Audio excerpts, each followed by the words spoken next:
ప్రకటన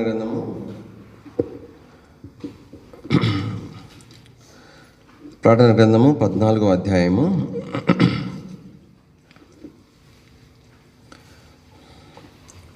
మనము ఈ యొక్క అధ్యాయము మార్చి చదువుతాము. మరియు నేను చూడగా, ఇదిగో ఆ గొర్రెపిల్ల సియోను పర్వతం మీద నిలవబడి ఉండెను. ఆయన నామమును ఆయన తండ్రి నామమును నొసలేందు లిఖింపబడి ఉన్న 144,000 మంది ఆయనతో కూడా ఉండిరి. మరి విస్తారమైన జలముల ధ్వనితోనూ గొప్ప ఉరుము ధ్వనితోనూ సమానమైన ఒక శబ్దము పరలోకం నుండి రాగా వింటిని. నేను వినిన ఆ శబ్దము వీణెలు వాయించుచున్న వైనికుల నాదమును పోలి ఉన్నది. వారు సింహాసనం ఎదుటను, ఆ 4 జీవుల ఎదుటను, పెద్దల ఎదుటను ఒక క్రొత్త కీర్తన పాడుచున్నారు. భూలోకం నుండి కొనబడిన ఆ 144,000 మంది తప్ప మరెవరనూ ఆ కీర్తన నేర్చుకొనజాలరు.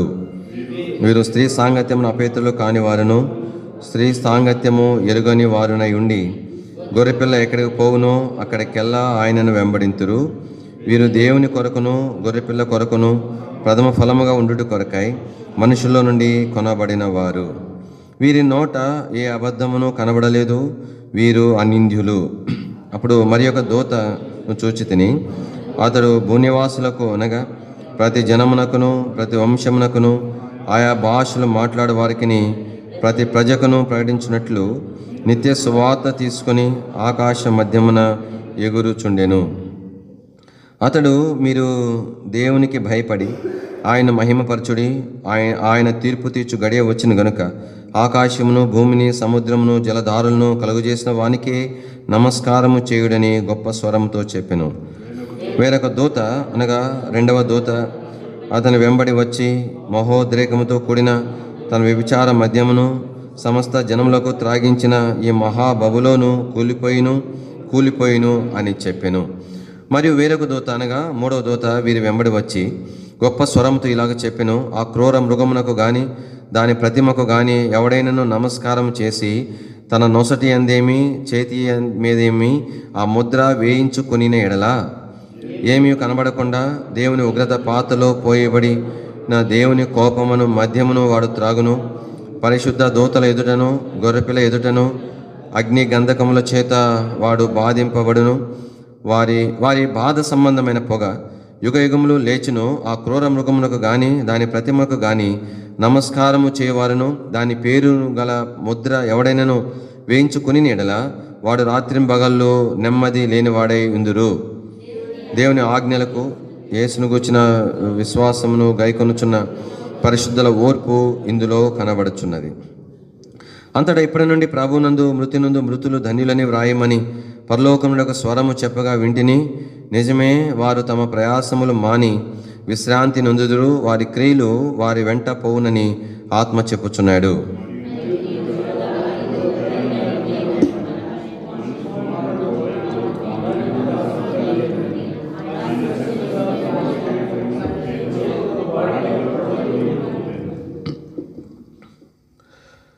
అప్పుడు మరి ఒక దూత దేవాలయంలోని వెడలి వచ్చి, భూమి పైరు పండి ఉన్నది, కోతకాలం వచ్చి ఉన్నది, నీ కొడవలు పెట్టి కొయ్యమని గొప్ప స్వరముతో ఆ మేఘం మీద ఆసుండిన వానితో చెప్పెను.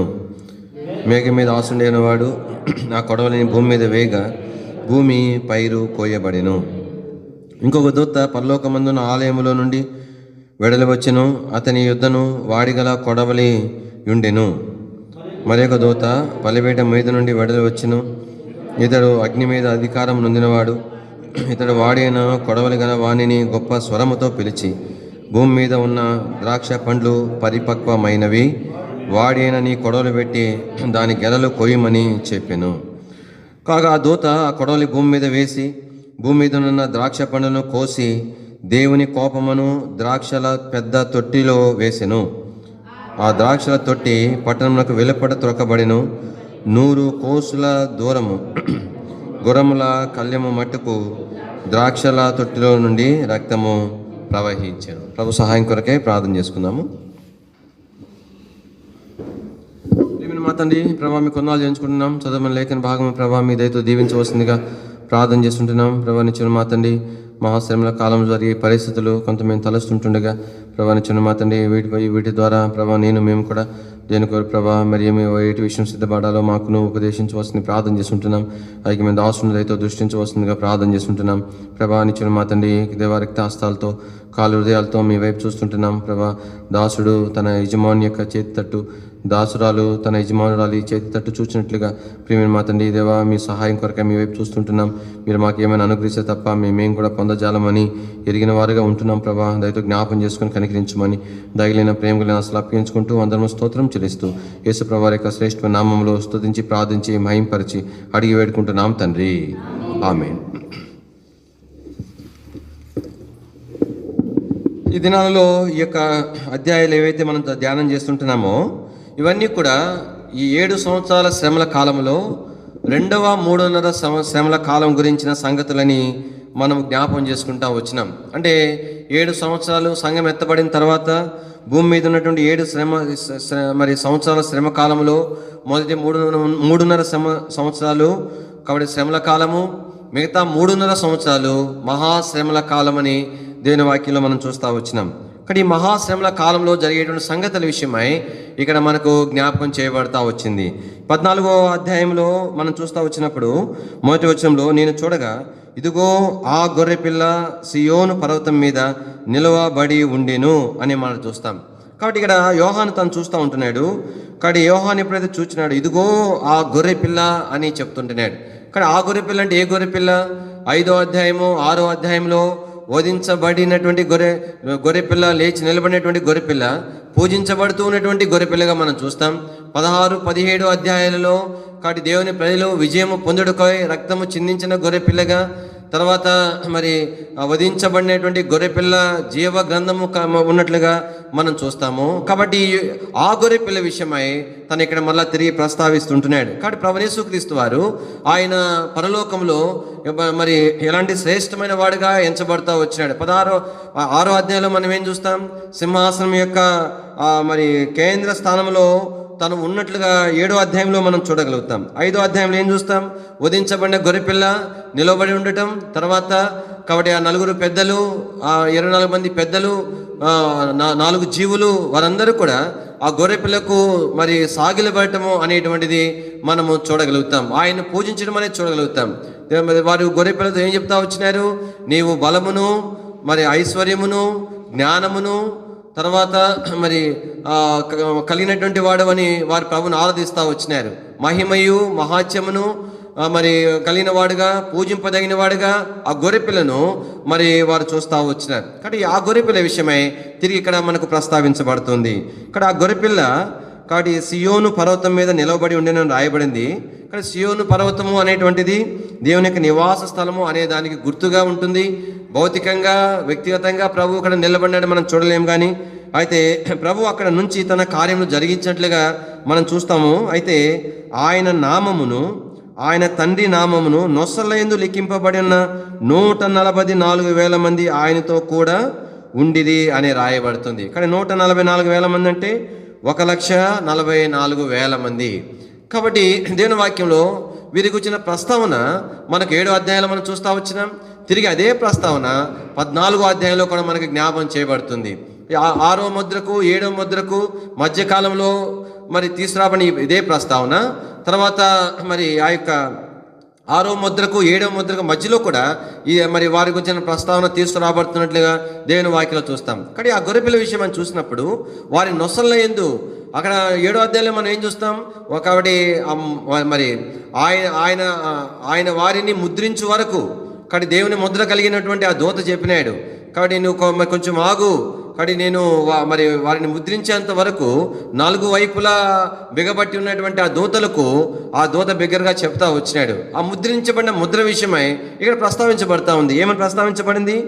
ఆయన నామము, ఆయన తండ్రి నామము అని ప్రస్తావించబడుతుంది. కానీ ఆయన నామం అంటే ప్రభువు యేసుక్రీస్తు వారికి నామం ప్రస్తావించబడుతుంది. ఆ తర్వాత తండ్రి అయిన దేవుని నామము కూడా ప్రస్తావించబడుతుంది. అంటే వాస్తవానికి ఈ యొక్క ప్రకటన గ్రంథము అనే ప్రకటన అని మనకు తెలుగులో ఉంది, కానీ ఆంగ్ల భాషలో రెవల్యూషన్ అని రాయబడి ఉంటుంది. అంటే ప్రత్యక్షత, కప్పబడినది మూయబడినది ఆ యొక్క కప్పు లేదంటే ఆ యొక్క తెర తీసివేసి తేటగా చూపించుట అని అర్థం. కాబట్టి ప్రకటన గ్రంథం మనకి ఏం చూపిస్తూ ఉందంటే ప్రభువైన యేసుక్రీస్తు వారే. కాబట్టి అన్ని నామముల కంటే ఉన్నతమైన నామంలో ఉండి ఆరాధించబడుతున్న వాడిగా ప్రకటన గ్రంథం మనం చూపిస్తుంది. కాబట్టి మరి పాత నిబంధన గ్రంథంలో మర్మమైన క్రీస్తు కానీ శరీరధారిగా యేసు ప్రభువు ద్వారా ప్రత్యక్షపరుచుకున్నాడు. సంపూర్ణమైన ప్రత్యక్షత ప్రకటన గ్రంథంలో మనం చూస్తాం. కానీ ఆ నామము వారి తలల మీద రాయబడినటువంటి ఆ నామం విషయమే చూస్తే మొదట యేసు ప్రభువు నామం విషయం ప్రస్తావించబడింది, ఆ తర్వాత తండ్రైన దేవుని నామం ప్రస్తావించబడింది. తర్వాత పరిశుద్ధాత్మ దేవుని నామం ప్రస్తావించబడలేదు, ఎందుకంటే ఆయన యేసు ప్రభు కొరకు పనిచేస్తూ వచ్చినాడు కాబట్టి ప్రస్తావించబడలేదు. కానీ ఇక్కడ బాగా మనకి ఏం చూపిస్తుందంటే ఆ గొర్రె పిల్ల అయినటువంటి ప్రభువైన యేసుక్రీస్తు వారు పరలోకములో ఎంత శ్రేష్టమైన స్థానంలో ఆయన ఉంచబడుతున్నాడు అనే సంగతి మనకు అక్కడ జ్ఞాపం చేయబడుతుంది. తర్వాత ఈ 144,000 మంది యూదుల విషయమై యూదులో నుండి రక్షణ పొందినటువంటి వారి విషయమై మనకు ఇక్కడ జ్ఞాపం చేయబడింది. కాబట్టి ప్రతి గోత్రంలో నుండి 12,000 మంది చొప్పున 12 నుండి 12 144,000 మంది వీరు ప్రత్యేకంగా ముద్రించబడినట్లుగా దేవుని వాక్యంలో మనం 7వ అధ్యాయంలో జ్ఞాపం చేసుకుంటా వచ్చినాం. వీరి విషయమై మనం చూస్తూ వచ్చినప్పుడు వీరు ఎంత ప్రత్యేకమైన విధానంలో వీరు మనకు పరిచయం చేయబడుతున్నారు. వీరి విషయమై ఒకటి తలంపులు ఇక్కడ రాయబడిన సంగతులు మనం జ్ఞాపం చేసుకుంటాం. మొట్టమొదటిగా వీరు కొనబడినటువంటి వారుగా మనకి ఇక్కడ పరిచయం చేయబడుతున్నారు. దయచేసి రండి 14వ అధ్యాయం 3వ వచనము. వారు సింహాసనం ఎదుటను ఆ 4 జీవుల ఎదుటను పెద్దల ఎదుటను ఒక క్రొత్త కీర్తన పాడుచున్నారు. భూలోకములో నుండి కొనబడిన ఆ 144,000 మంది. కాబట్టి భూలోకములో నుండి వారు కొనబడ్డారు. మరి 4వ వచనంలో చివరి మాటలు ఏమి రాయబడింది? ప్రథమ ఫలముగా ఉండుటకై మనుషులలో నుండి వారు కొనబడినారు. కాబట్టి భూలోకం అంతట్లో నుండి మనుషులలో వారు ఉన్నారు. వారు ఒకప్పుడు మనుషులుగా ఉన్నారు. భూలోకంలో వారి వల్లే వారు కూడా ఉన్నారు. ఒక 300 సంవత్సరాల వరకు ప్రభువును గురించిన ప్రత్యక్షత ఎరగకుండా ఉన్నారు. అబద్ధపు క్రీస్తుని నిజమైన క్రీస్తుని వెంబడిస్తూ వచ్చినారు. అయితే దేవుని వాక్యంలో వారు ఏం చేయబడతా వచ్చినారంటే ప్రభు వారిని కొన్నట్లుగా మనం దేవుని వాక్యంలో చూస్తాం. అందులో దేవుని వాక్యంలో వాస్తవానికి వారు కొనబడిన వారు. రెండవదిగా దేవుని వాక్యంలో మనం జ్ఞాపం చేసుకుంటూ వచ్చినప్పుడు వారు 4వ వచనం చూడండి. వీరు స్త్రీ సాంగత్యమున అపవిత్రులు కానివారు, స్త్రీ సాంగత్యము ఎరుగని వారు అని రాయబడింది. కాబట్టి వీరు కొనబడటం మాత్రమే కాదు, వీరు పరిశుద్ధంగా జీవించేటువంటి వారిగా జ్ఞాపం చేయబడుతుంది. వారి పరిశుద్ధత విషయమై ఇంతకంటే బలమైన మాటలు అవసరం లేదు. అంతగా వారు పరిశుద్ధపరచబడిన వారుగా వారు జీవించట్లుగా మనకు జ్ఞాపం చేయబడతా ఉంది. అందుమాత్రమే కాదు, వీరి విషయమై 3వ సంగతి జ్ఞాపం చేసుకున్నప్పుడు మొదటి వచనం చివరిలో రాయబడింది 144,000 మంది ఆయనతో కూడా ఉండిరి. కాబట్టి ఒకటేమో వారు కొనబడిన వారు ఉన్నారు, రెండవదేమో పరిశుద్ధులుగా ఉంటున్నారు, మూడవదేమో ఆయనతో ఉన్నటువంటి వారుగా మనము ఆయనతో కూడా ఉన్నవారుగా మనం చూస్తూ ఉంటున్నాం. 4వదిగా దేవుని వాక్యంలో మనం చూస్తూ వచ్చినప్పుడు 4వ వచనంలో వీరు స్త్రీ సాంగత్యము వల్ల అపవిత్రులు కానివారు, స్త్రీ సాంగత్యం ఎరుగని వారే ఉండి గొర్రెపిల్ల ఎక్కడికి పోవును అక్కడికెల్లా ఆయనను వెంబడింతురు అని రాయబడి. కానీ 4 సంగతులు జ్ఞాపం చేయబడి, ఒకటి కొనబడ్డారు, అంత మాత్రమే కాకుండా వారు పరిశుద్ధంగా ఉన్నారు, రెండవది ఆయనతో ఉన్నారు, 4వదిగా ఏం చేస్తున్నారు? ఆయనను వెంబడించినారు. కాబట్టి వాస్తవికంగా కానీ మహాశ్రమల కాలంలో ప్రభువుని ఎరిగినటువంటి వీరి విషయమే కాదు, ఈ దినాల్లో నీ విషయమై నా విషయమై దేవుని యొక్క ప్రణాళిక అదే. కానీ ప్రభు నిన్ను కూడా నన్ను కూడా ఏం చేస్తున్నాడు చెప్పండి? ఆయన మనల్ని కొన్నవాడుగా ఉన్నాడు.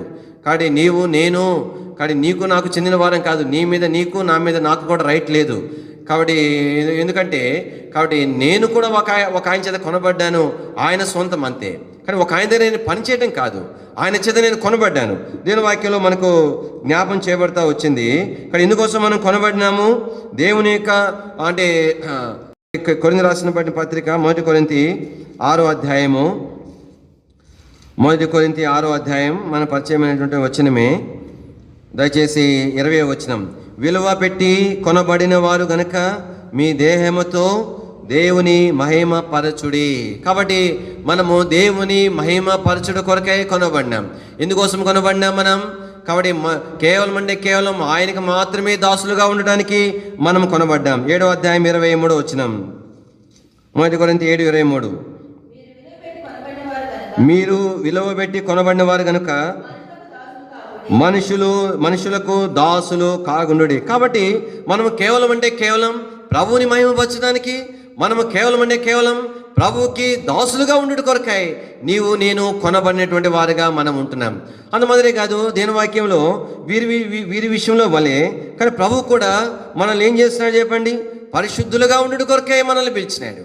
కాబట్టి అందులో దేని వాక్యంలో రాయబడతా వచ్చింది. మనము ఎప్పుడు మందసం విషయమే అనుకుంటాను జ్ఞాపం చేసుకునేటప్పుడు మధ్య స్థలంలో ప్రత్యక్ష గుడారం విషయం గుర్తు చేసుకుంటా వచ్చినాం. ప్రభు మనల్ని ఎందుకు ఏర్పాటు చేసుకున్నాడు? ఏం కారణం? 1 కొరింథీయులకు రాసిన పత్రిక 1వ అధ్యాయము 2వ వచనంలో రాయబడి ఉంటుంది, పరిశుద్ధ పరచబడిన వారై పరిశుద్ధులుగా ఉండుటకు పిలువబడిన వారికి దేవుని సంఘమునకు అన్నాడు. అక్కడ దేవుని సంఘమునకు అన్న తర్వాత అనగా దేవుని సంఘం అంటే ఏంటి అనే దానికి అక్కడ అర్థం చెప్తున్నాడు. చదవండి 1 కొరింథీ 1:2. కొరింథీలోనున్న దేవుని సంఘమునకు. సంఘం అంటే అర్థం ఏంటి? చదవండి అక్క. అనగా క్రీస్తు యేసునందు పరిశుద్ధపరచబడిన వారై పరిశుద్ధులుగా ఉండుటకు. అది కాబట్టి పరిశుద్ధపరచబడి పరిశుద్ధులుగా ఉండుట కొరకే పరిశుద్ధపరచబడిన వారు. అది దేవుని యొక్క సంఘం అంటే. అందుకని మనం జ్ఞాపం చేసుకుంటూ వచ్చినాం. ఎఫెసీ మనం చదవ అవసరం లేదు కానీ ఒకవేళ తీస్తే చదవండి. 5వ అధ్యాయము లో మనం చూస్తాము యేసు ప్రభువారు ఎందుకోసమని ఆయన శిలువలో మరణించినాడు అనేటువంటిది అక్కడ మనకు జ్ఞాపకం చేయబడతా వచ్చింది. ఎఫెసీ ఒక 25, 27 వచ్చిన కలిసి ఉన్నాయి. పురుషులారా మీరు మీ భార్యను ప్రేమించి అటువంటి క్రీస్తు కూడా సంఘం ప్రేమించి కలంకమైన ముడతైనది మరేదేనూ లేక పరిశుద్ధమైందిగా నిర్దోషమైందిగా మహిమల సంఘముగా ఆయన తన దాన్ని నిలవబెట్టుకున్న వలనని. చదవండక. వాక్యముతో ఉదక స్నానం చేత దాన్ని పవిత్రపరిచి పరిశుద్ధపరచుడు కొరకై దాని కొరకు. దేని కొరకు దేని కొరకు? మహిమల సంఘం ఉండు కొరకు. దేని కొరకు?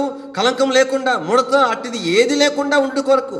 కానీ నిర్దోషమైన వారుగా పరిశుద్ధమైన వారుగా ఆయన మనల్ని ఉదక స్నానం చేత పవిత్ర పరచుట కొరకు శిలువలో వేలాడినాడు. అందుకోసం ఆయన క్రయం చెల్లించినాడు దేని వాక్యంలో. కాబట్టి అందుకని ఈ దినాల్లో వారు ఎలాగున్నారంటే స్త్రీ సాంగత్యము ఏమి రాయబడుతుంది వలన అపవిత్ర పరచబడిన వారు అన్నారు. ఇంకో మాట అన్నాడు, స్త్రీ సాంగత్యమును ఎరుగని వారు అని అన్నాడు. కానీ ఈ యొక్క స్త్రీ అనేటువంటిది లోకానికి సాదృశ్యంగా మనకు కనిపిస్తూ ఉంది.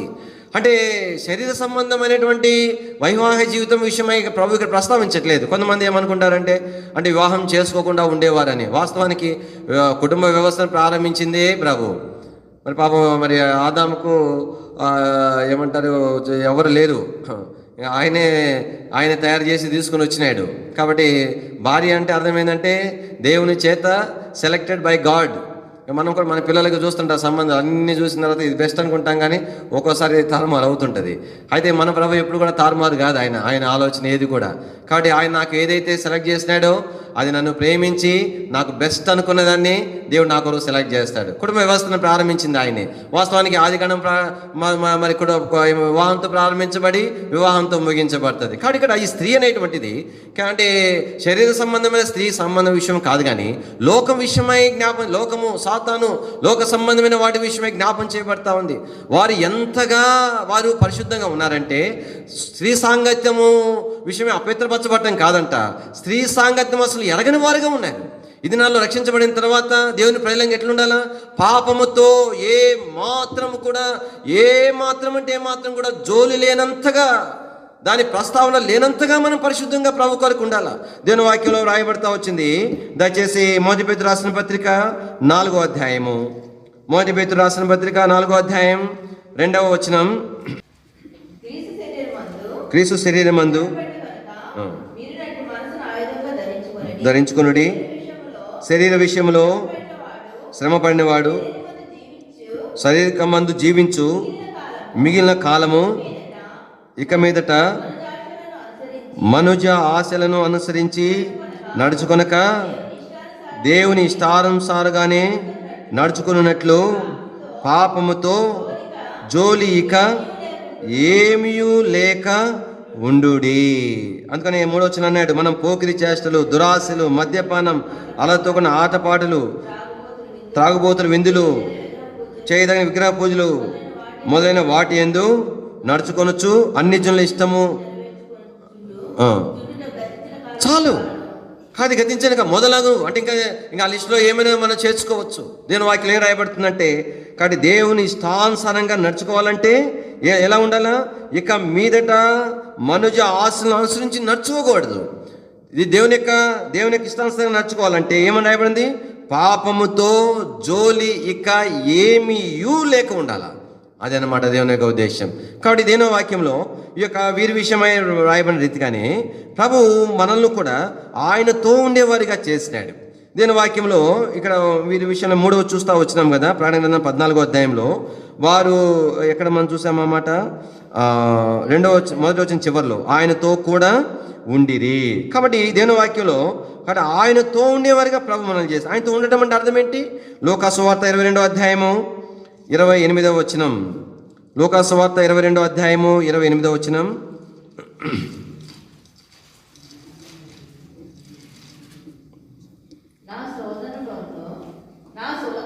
నా శోధనలలో నాతో కూడా నిలిచి ఉన్న వారు మీరే. ఆయనతో కూడా ఉంటామంటే అర్థం ఏంటి?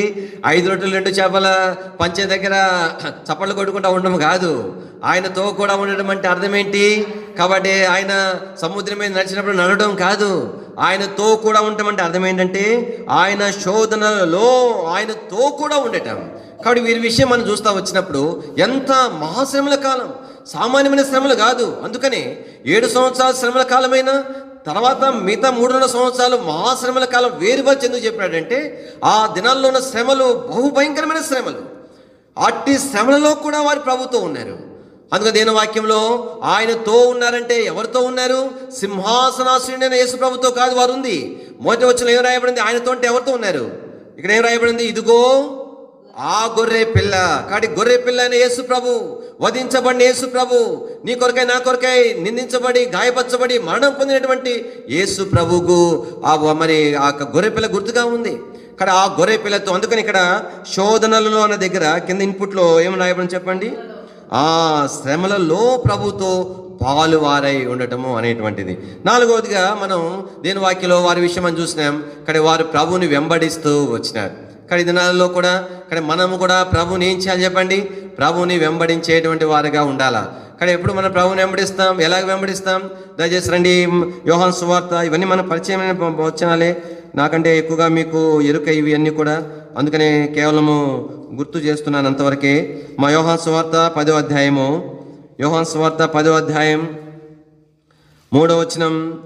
అతనికి ద్వారపాలకుడు తలుపు తీయును, గొర్రెలు అతని స్వరము వినును. కాబట్టి ఆయనను వెంబడించాలంటే మొదటి ఏంటి? ఆయన స్వరము వినటము అనేటువంటిది. ప్రభు నాతో ఏమి మాట్లాడుతున్నాడు అనేటువంటిది. కానీ స్వరం వినటము వేరు, స్వరమును ఎరగటము వేరు. అంటే స్వరం వినటం అంటే అర్థం ఏంటి? ఎవరైనా మన దగ్గరికి వచ్చి మాట్లాడినప్పుడు కాబట్టి ఓహో పలాయన ఆయన కదా అని అనుకోవటం. స్వరం ఎరగటం అంటే అర్థం ఏంటి? ఆయన కనబడకపోయినా ఆయన మాటలేని ఈ మాటలు ఆయనవి అని ఎరగటం. అందుకు దీని వాక్యంలో 4వ వచనం చూడండి. మరియు అతను తన సొంత గొర్రెలన్నిటినీ వెలుపలోకి నడిపించినప్పుడల్లా వాటికి ముందుగా నడుచును, గొర్రెలు అతని స్వరము ఎరుగును. ఇది నాలలో దేవుని ప్రేలంగా జ్ఞాపం చేసుకోవాల్సిందంటే ప్రభు స్వరం ఎరగాల. ఎన్నోసార్లు మనం ప్రభు స్వరాన్ని ఎరగలేం. నా ప్రభు నాతో ఏ విషయమై ఎందుకు మాట్లాడుతున్నాడనే సంగతి నాకు ఎరక లేకుండా నేను ఎలాగ నా ప్రభు నాతో మాట్లాడుతున్నా తలంచగలను? ఎలాగ నేను ప్రభుని వెంబడించే వ్యక్తిగా చేయబడగలను? అందుకని లౌకిక సంఘం విషయం మనం చూస్తూ వచ్చినప్పుడు లౌకిక సంఘము భౌతికంగా ఎంతో ఎంతో అభివృద్ధి పొందినటువంటి సంఘంగా కనబడినప్పటికీ ఆత్మీయంగా అడుగుండబడిన స్థితిలో దేవునికి ఏ మాత్రము చోటు లేకుండా, ప్రాధాన్యత లేకుండా ప్రభుని త్రోసివేసినట్టుగా కనబడతా ఉంది. అయినా కూడా కాబట్టి ఆ సంఘము యొక్క కార్యకలాపాలు మాత్రం చాలా బ్రహ్మాండంగా కనబడతా వచ్చినాయి. ప్రభు అన్నాడు, ఇదిగో నేను తలుపు వద్ద నిల్చుని తడుచున్నానని చెప్తూ ఏమన్నాడు? ఎవడైనను నా స్వరము విని తలుపు తీసినడలా. కాబట్టి గుర్తించడం అనేది ప్రాముఖ్యం. ఇది నా ప్రభు నాతో మాట్లాడుతున్నటువంటి స్వరము అనేటువంటిది. దేని వాక్యంలో కాబట్టి మొట్టమొదటి నియమం ఏంటంటే ఆ గొర్రెలు ఆ స్వరం వింటా వచ్చినాయి, ఆ స్వరం ఎదిగినాయి. రెండవదిగా దేని వాక్యంలో 3వ వచనంలో రాయబడతా వచ్చింది, వాటిని వెలుపలికి. కాబట్టి అవి ప్రభు స్వరాన్ని ఎరగటం. రెండవది ప్రభు చేత నడిపించబడతా వచ్చినాయి. తర్వాత 4వ వచనం మనం చూస్తాం చివరిలో, గనుక ఆయన స్వరం ఎరుగును గనుక, గొర్రెలు అతని స్వరం ఎరుగును గనుక అవి అతనిని వెంబడించును. కాబట్టి ఎప్పుడో మనం ప్రభువుని ఎలాగ వెంబడించగలుగుతాం? ఎప్పుడైతే ఆయన స్వరాన్ని వింటామో, ఆయన స్వరాన్ని మనము గుర్తిస్తామో, అందుమాదిరే కాదు ఆయన చేత నడిపించబడతామో, అప్పుడే ఆయనని వెంబడించగలుగుతాం. కాబట్టి ఇవన్నీ కూడా ఒకదానితో ఒకటి సంబంధమైన విషయాలు. మనము ఎప్పుడు ప్రభుని వెంబడించగలుగుతాం, ఎప్పుడు ప్రభుతో కూడా మరి శ్రమలో ఆయన శ్రమలన్నింటిలో మనం పాలువారం వింటామో అప్పుడు వెంబడించగలుగుతాం. ఎప్పుడు ఆయన శ్రమలలో మనం పాలువారమై ఉంటాం, ఎప్పుడు పరిశుద్ధంగా మనం కాపాడుకుంటామో అప్పుడు ఆయన శ్రమలో పాలువారమై ఉంటాం. ఎప్పుడు మనం పరిశుద్ధంగా కాపాడుకుంటాం, నిన్ను నన్ను రక్షించుట కొరకు ప్రభువు చెల్లించిన క్రయం ఎంతదో, ఆ విలువ ఎంతదో మనం ఎప్పుడైతే ఎరుగుతామో అప్పుడు పరిశుద్ధంగా ఉండగలుగుతాం. కాబట్టి అలాగున ఈ 1,44,000 మంది వారు ప్రభు చేత కొనబడ్డారు. ఎంత గొప్ప క్రయం చెల్లించినారు వారు. ఆ సిలువ వేయబడిన ప్రభువుని వారు స్పష్టంగా ఎరుగుతూ వచ్చినారు, పరిశుద్ధంగా కాపాడుకున్నారు. అన్ని పరిస్థితుల్లో శ్రమలలో ప్రభుతో నిలబడ్డారు, ప్రభువుని వెంబడించినారు. ఈ 4 అంతల అనుభవంలో నడిచిన కారణాన్ని బట్టి ఎలాంటి అనుభవంలోనికి వాళ్ళు వచ్చినారు? దేవుని వాక్యంలో 14వ అధ్యాయము ప్రకటన గ్రంథంలో మనం చూడగలుగుతాం. 5వ వచనం, వీరి నోట 14వ అధ్యాయం 5వ వచనం, వీరి నోట ఏ అబద్ధమును కనబడలేదు. అంటే శ్రేష్టమైన ఆత్మీయమైన స్థితిలో వారు సిద్ధపరచబడ్డారు. వారి నోట ఏ అబద్ధం కూడా కనబడలేదు. అంటే అబద్ధం అంటే సహజంగా నాకేమని జ్ఞాపకం వచ్చిందంటే, అంటే నా విషయం నాకే గుర్తొచ్చింది అనుకోండి. కానీ ఒక్కోసారి ఎలాంటి స్పిరిట్లోకి వెళ్ళిపోతామంటే, అంటే లిమిటెడ్ పీరియడ్ అనమాట. ఒక్కొక్క టైంలో ఒక్కొక్క స్పిరిట్లో ఉంటాం అంతే. ఆ తర్వాత మళ్ళీ ఆ స్పిరిట్ ఉండదు. ఇప్పుడు పులిపీట మీద వచ్చినప్పుడు అదొక స్పిరిట్ ఉంటుంది, ప్రభు కొరకు అట్లా ఉండాలా. అయితే మళ్ళీ ఆ స్పిరిట్ ఎప్పటి వరకు ఉంటుంది అంటే ఇక్కడ ఉన్నంతసేపు ఉంటుంది. ఆరాధన చేసేటప్పుడు ఎంత స్పిరిట్ ఉంటుందో, ప్రభా ఎంత గొప్ప దేవుడు అని ప్రభుని ఆరాధిస్తాం, కనబరుస్తాం. అబ్బా నేను తర్వాత ఆరాధన తర్వాత ఆ స్పిరిట్ ఉండదు. కానీ తలంపు ఏంటంటే, కాబట్టి వాస్తవానికి దేవుని వాక్యంలో వారు ఇంత ఆత్మీయంగా, ఇంత శ్రేష్టమైన దానిలో వారి నోట ఏ అబద్ధం లేదంట. అనింద్యులుగా వారు ఉన్నారు అని అంటే ఈ దేని బట్టి సిద్ధపరచబడ్డారు? ఊరకనే కాదు, మహాశ్రమల కాలంలో వారు ప్రభు చేత కొనబడి మరి పరిశుద్ధంగా ఉండి అన్ని పరిస్థితుల్లో ఆ శ్రమలలో ఆయనతో కూడా ఉండి ఆయన వెంబడించిన కారణం చేత వారు ఏం చేయబడినా చెప్పండి? అనింద్యులుగా, వారు ఏ నింద లేనటువంటి వారిగా చేయబడినటువంటి వారికి ఉన్నారు. ఈ దినాల్లో దేవుని ప్రజలంగా మనం ఎలాంటి వారికి ఉండాలి చెప్పండి? కాబట్టి ఏ నిందకు నీ జీవితంలో నా జీవితంలో ఆస్కారము లేనంతగా ఆత్మీయంగా మనం ఎదగాల. దేవుని వాక్యంలో ఒక మనుషుని విషయమై మనం ఎరుగుదాం. దానియేలు విషయంలో మనం చూస్తాం. దానియేలు అన్ని విషయంలో, దేవుని విషయంలో సరిగాక, తర్వాత తనకి అప్పగించబడిన ఉద్యోగ బాధ్యతల విషయంలో సరిగాక ఎట్లా ఉన్నాడు? అనింద్యుడిగా ఉన్నాడు. అసలు ఆ దానియేలు యొక్క స్థితి ఎలాంటిదంటే, తన పోస్టు కూడా చాలా సవాల్తో, కొన్ని ఏమంటారంటే కొన్ని ఏమంటారు, కొన్ని అధికారాలు కానీ ఉద్యోగాలు కానీ ఆ ప్లేస్లో ఉన్నప్పుడు అంటే 100% అంటే పర్ఫెక్ట్ ఉండటం అనేది సాధ్యపడదు. దానియేలు జీవితం చూస్తే ఎంత ఆశ్చర్యం అనిపిస్తుందో. పిల్లరా, దేవునికి ఉద్దేశం ఏంటంటే మనం దేవుని చేత కొనబడిన వారంగా, పరిశుద్ధంగా జీవించే వారంగా, ఆయనతో ఉన్న వారంగా, ఆయన వెంబడించేవారుగా, కాబట్టి మనం ఆత్మీయంగా శ్రేష్టమైన వారికి సిద్ధపరచబడాలి. దానియేలు విషయం మనం చూస్తాం. దానియేలు గ్రంథం 6వ అధ్యాయము దేవుని వాక్యంలోంచి దానియేలు విషయమే మనకి జ్ఞాపం చేయబడింది. దానియేలు గ్రంథం దయచేసి 6వ అధ్యాయము 3వ వచనం, ఈ దానియేలు అతి శ్రేష్టమైన బుద్ధి గలవాడై ప్రధానులలోను అధిపతులను ప్రఖ్యాతి నొంది ఉండెను గనుక రాజ్యమంతటి మీద అతన్ని నియమింపవాలని రాజు ఉద్దేశించెను. ఎలాంటి వాడంట? దేని వాక్యంలో రాయబడతా వచ్చింది, 120 మంది ఆఫీసర్స్, అధిపతులు, 120 మంది మీద 3 ప్రధానులు ఏర్పాటు చేసినాడు. ఆ 3లో దానియేలు కూడా ఒకడు మాత్రమే కాదు, 3లో దానియేలు ఎలాంటి వాడంటే ముఖ్యుడు. 2వ వచనం చూడండి, వారిపైన 3 ప్రధానులుగా నియమించెను. ఆ 3లో దానియేలు ముఖ్యుడు. ఎంత ఉన్నతమైన ఉద్యోగం చూడండి, ఎంత ఉన్నతమైన ఉద్యోగం. అంటే ఇక లోకరీతిగా ఏ ఉద్యోగం దాంతో కంపేర్ చేయలేము, ఏ ఉద్యోగంలో కంపేర్ చేయలేము. అందులో బబులోను రాజు, మహారాజు, అనేక దేశాలు జయించిన రాజు రాజ్యంలో చిన్న దేశాల్లో కూడా ఇట్లాంటి పోస్టులు ఉండొచ్చేమో, కానీ దానియేలు అలా ఎంత శ్రేష్టమైంది. దేని వాక్యం ఇక్కడ ఏమన్నాడంటే, ఎలాంటి వాడుకున్నాడు? దేని వాక్యం చూడండి, 4వ వచనము అందరం కలిసి చూద్దాం. అందుకు ఆ ప్రధానులను అధిపతులను రాజ్య పాలన విషయంలో దానియేలు మీద ఏదైనా ఒక నింద మోపవలని ఉండి తగిన హేతువు కనిపెట్టుచుండిరి గాని దానియేలు నమ్మకస్తుడై ఏ నేరమైనను ఏ తప్పైనను చేయువాడు కాడు గనుక దానియేలులో తప్పైనను లోపమైనను కనుగొనలేకపోయెను. కాబట్టి ఎందుకోసం కనిపెట్టుకున్నారంట? ఏ నిందైన మోపాలని కనిపెట్టుకొని ఉన్నారు. కనిపెట్టుకొని ఉంటే దానియేలు ఎంత నమ్మకస్తుడంటే నేరం చేయలేదంట, తప్పు చేయలేదంట, లోపం కూడా లేకుండా ఉన్నాడంట. అదే నేరం అంటే సరే చేయకపోవచ్చు, చిన్న చిన్న తప్పులు దొలుతాయి, ఆ తప్పులు కూడా లేవంట. చివరికి ఎట్లాంటి వాడుకున్నాడంటే లోపం లేని వాడుకున్నాడు. అంటే ఏ పని కూడా అంత పర్ఫెక్ట్గా అంత నాణ్యతతో చేయలేం. కొన్ని పనులు చేయగలుగుతాం, కొన్ని పనులు చేయలేం. కానీ మనుషులు ఎలాంటి వాడు ఉన్నాడంటే కాబట్టి ఎంత సంపూర్ణంగా చేసినాడు, ఎంత నాణ్యంగా చేసినాడు, చిన్న లోపం లేదు, నేరం సరిగదా దేని వాక్యంలో. కాబట్టి ఎలాంటి శ్రేష్టమైనటువంటి విధానంలో తను సిద్ధపరచబడినట్లుగా దేవుని వాక్యంలో మనం చూడగలుగుతాం. ఈ దినాల్లో కూడా దేవుని ప్రేరణగా.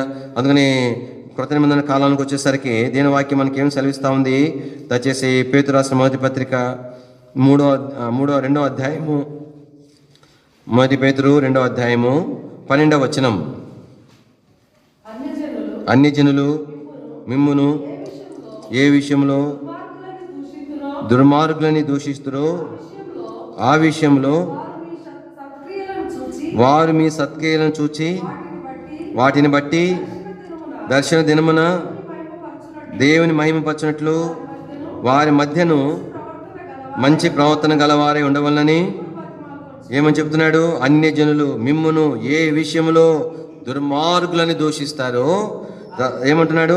ఆ విషయంలో అని అంటున్నాడు. అంటే ఒకే విషయంలో దూషిస్తూ ఇంకో విషయంలో అన్నట్టు కాదు. ఉదాహరణ చెప్తున్నానండి.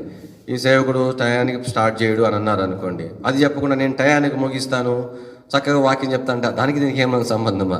ఏ విషయంలో మనం అన్ని జనులు దుర్మార్గం దూషిస్తారో ఆ విషయంలో మరి వారి ప్రవర్తన చూచి దీని వాక్యంలో ఏం రాయబడుతుంది?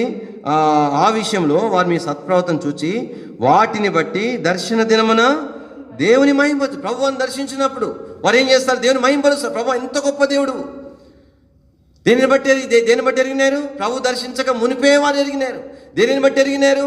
కాబట్టి వారు లోపాలు ఎత్తాలని, తప్పులు ఎంచాలని చూసినటువంటి దేవుని బిడ్డల విషయంలో వారు పెంచబడతా వచ్చినారు. అందుకని 3వ అధ్యాయంలో 16వ వచనం, మొదటి పేతురు 3వ అధ్యాయం 16వ వచనం, నిర్మలమైన మనస్సాక్షి కలిగిన వారై మీలో ఉన్న నిరీక్షణకు వచ్చి మిమ్మల్ని హేతుడు ప్రతి వానికిని సాత్వికముతోనూ భయముతోనూ సమాధానం చెప్పుటకు ఎల్లప్పుడూ సిద్ధంగా ఉండి మీ హృదయంలో యందు క్రీస్తును ప్రభువుగా ప్రతిష్ఠించుడి. అప్పుడు మీరు దేని విషయమై దుర్మార్గులని దూషింపబడుదురో దాని విషయమై క్రీస్తునందున్న మీ సత్ప్రవర్తన మీద అపనింద వేయువారు సిగ్గుపడతారు. కాబట్టి దేవుని ప్రేలంగా నేను ఎలాగా ఎంత ఆత్మీయ స్థాయిలో ఉండవలసిన అనుకుంటున్నామంటే, కాబట్టి ఒకవేళ ఏదైనా నిందించినారు, ఏదైనా అన్ని జనులు ఎరగకో తెలుసో తెలియకో నిందించినారు, ఏం చేయాలా? మొట్టమొదటి ఆ నింద అనేటువంటిది నా జీవితంలో వాస్తవికమైందా అని ప్రశ్నించుకోవాలా. ఒకళ్ళది వాస్తవికం కానప్పుడు ఏం చేయాలా? దాన్ని బట్టి ప్రభుని స్తుతించి ఎందుకంటే నేను చేయని దాని కొరకు, కాబట్టి నేను అన్నని దాని కొరకు నిందించబడినాను కాబట్టి ప్రభా నీ కొందనాలని చెప్పాలా. ఆ తర్వాత ఏం చేయాలా? ప్రభా ఒకవేళ ఏ విషయంలో నిందించబడ్డానో ఆ విషయంలో నేను సరిగా ఉన్నాను, ఇంకా ముందు దినాల్లో కూడా ఈ విషయంలో నేను ఎప్పుడు తప్పిదర్శనం కాకుండా కాపాడమని ప్రార్థన చేసుకోవాలా. అందుకని నిందించడం పడితే ఏమొస్తుంది? లేదు, నేను నిందించబడినప్పుడు ఏం చేయాలా? ఒకవేళ కాబట్టి ఆ నిందకు తగిన హేతువు నీలో నాలో ఉన్నప్పుడు ఏం చేయాలా? తిరిగి మనం ప్రార్థన చేసుకోవాలా లోపల. కాబట్టి దేవుని పిల్లలుగా దేవుని ఆత్మచేత మనస్సాక్షి ద్వారా మనంతటా మనమే నూతన పరచబడ్డ కొరకై మనకు ఒక ఏమంటానంటే ఒక మెకానిజం దేవుడు మనలో పెట్టాడు.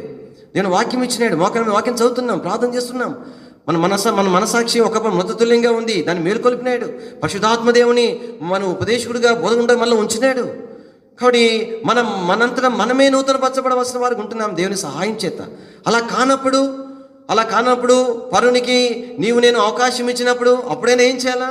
సిగ్గు తెచ్చుకొని, బుద్ధి తెచ్చుకొని ప్రభు దగ్గర క్షమాపణ అడిగి, కాబట్టి మన ప్రవర్తన మార్చుకుంటే ఎవరైతే నిందించినారో తిరిగి మనలో కలిగిన మార్పులో కలిగిన ప్రవర్తన యొక్క స్థితిని చూచినప్పుడు అప్పుడు వాళ్ళము అబ్బా నిజంగా వీళ్ళ దేవుడే దేవుడు, ఇలాంటి పరిస్థితుల్లో మరి మారిన వాళ్ళని ఈయననే చూసినాము, ఈమెనే చూసినాము, నీ విషయమే నా సాక్ష్యమే కదా. కాబట్టి ఈ యొక్క 1,44,000 మంది విషయమై మనం చూస్తూ వచ్చినప్పుడు ఈ 5 అంతలుగా వారు సిద్ధపరచబడిన చూస్తాం. ఆ కారణాన్ని బట్టి వాళ్ళకి ఇప్పుడున్న ఆధిక్యతలు ఏంటి? 2 సంగతులు నేను జ్ఞాపం చేస్తాను. ప్రకటన గ్రంథం 14వ అధ్యాయంలో, ప్రకటన గ్రంథం 14వ అధ్యాయం 4వ వచనం చివరి వరుసలో ఉంది, వీరు దేవుని కొరకును గొర్రెపిల్ల కొరకును ప్రథమ ఫలముగా ఉండుటకై. కాబట్టి మనుషులోని కొనబడినప్పుడు వీరు ప్రథమ ఫలంగా ఉండుట కొనబడ్డారు. దీన్ని బట్టి మనకి ఏమర్థమవుతుందంటే, ఎందుకు 1,44,000 మందేనా 12 అంత కరెక్ట్గా ఎట్లానంటే, మొదట వారు ప్రభుని ఎరిగిన వారు ఎరిగినట్లుగా వారు లెక్కించబడతా వచ్చినారు. అంతవరకు సంఖ్యను దేవుడు నియమించినాడు. దీని వాక్యంలో మనం చూస్తే ప్రథమ ఫలము అంటే అర్థం ఏంటి? వాస్తవానికి ఆ పదముకి అర్థం ఏంటి? ఇప్పుడు ఉదాహరణకు అనుకోండి, జొన్న కంకులు ఉంటాయి, సజ్జ కంకులు ఉంటాయి. కొన్ని ఏం చేస్తాయి? పక్వానికి వచ్చేస్తాయి. కొన్ని ఏమో ఇంకా పక్వానికి రావు. ఇంకొన్ని ఏమో చిన్న పిందులుగా ఉంటాయి. ఇంకా చిన్న సైజులో అవి ఉంటాయి. కాబట్టి మొదట పక్వానికి వచ్చిన దానిని ఏమంటాము చెప్పండి? ప్రథమ ఫలము అని అంటాం. ప్రథమ ఫలము అనేటువంటిది మరి ఏం చూపిస్తూ ఉంది? ఇంకా దాని వెనకాల పంట లేదని కాదు, పక్వానికి రావాల్సి ఉన్నాయి, అవి తర్వాత పక్వానికి రానై ఉన్నాయి. పక్వానికి రానైన వాటి కొరకైనటువంటి గుర్తుగా ఈ ప్రథమ ఫలం కనబడుతుంది. అంటే అర్థం ఏంటంటే, ఒక రకం చెప్పాలంటే, కాబట్టి నీవు నేను ఎందుకొరకని మనము సిద్ధపరచబడవలసిన వారికి ఉంటున్నామంటే, మన తర్వాత వారు సిద్ధపరచబట్టు కొరకై మాదిరికరంగా ఉండు కొరకై ప్రభు మనల్ని సిద్ధపరుస్తాడు. కాబట్టి నీవు నేను మాదిరికరంగా ఉండాలి. ఎందుకు? నీవు నేను ప్రథమ ఫలంగా ఉండాలా, మొదటగా సంపూర్ణంగా సిద్ధపరచబడిన వారిగా మనం ఉండాలా. కాబట్టి అలాగే సిద్ధపరచబడినప్పుడు నా వెనక వారికి నేను మాదిరిగా ఉండగలుగుతాను. చాలా విషయాలలో ఈ ప్రశ్న అనేటువంటిది వ్యక్తిగత విషయాలైనా, కుటుంబ విషయాలైనా, ఉద్యోగపరమైన విషయాలైనా, పరిచయ సంబంధించిన విషయాలైనా ఈ ప్రశ్న వేసుకుంటే చాలా వరకు జవాబు వస్తుంది. నేను అనుసరించేటువంటి దీనిని ఇతరులకు కూడా నేను చెప్పగలనా? మీరు ఇలాగనే చేయండి అని చెప్పగలనా? అలాగే ఇతరులు కూడా నేర్చుకోవాలని అని చూపించేటువంటి క్రమమేనా అనేటువంటిది కాబట్టి ప్రశ్నించుకుంటే అర్థమైపోతుంది. దేవుడు నన్ను ఎందుకు రక్షించాడంటే మన వెనక అనేక మంది సిద్ధపరచబడాలా. ఎందుకు నన్ను నీ విషయమే నా విషయమే దృష్టి అంటే మనల్ని సిద్ధపరిచి తర్వాత మన ద్వారా వారిని సిద్ధపరచాలనేది దేవుని యొక్క ఉద్దేశం. అందుకని ఇక్కడ దేవుని వాక్యంలో వీరి గురించి ఇంకొక శ్రేష్టమైనటువంటి మాట కూడా ఉపయోగించబడింది. 3వ వచనంలో, వారి సింహాసనం ఎదుటను ఆ 4 జీవుల ఎదుటను పెద్దల ఎదుటను ఒక క్రొత్త కీర్తన పాడుచు. చివరిలో ఏముంది? మరి ఎవరునూ ఆ కీర్తన నేర్చుకొన జాలరు. అంటే ఒక క్రొత్త కీర్తన పాడుతున్నారు అంటే ఎవరు నేర్చుకోలేము ఏం పాడతారు అంటే వారు మాత్రమే పాడదగలిగిన కీర్తన.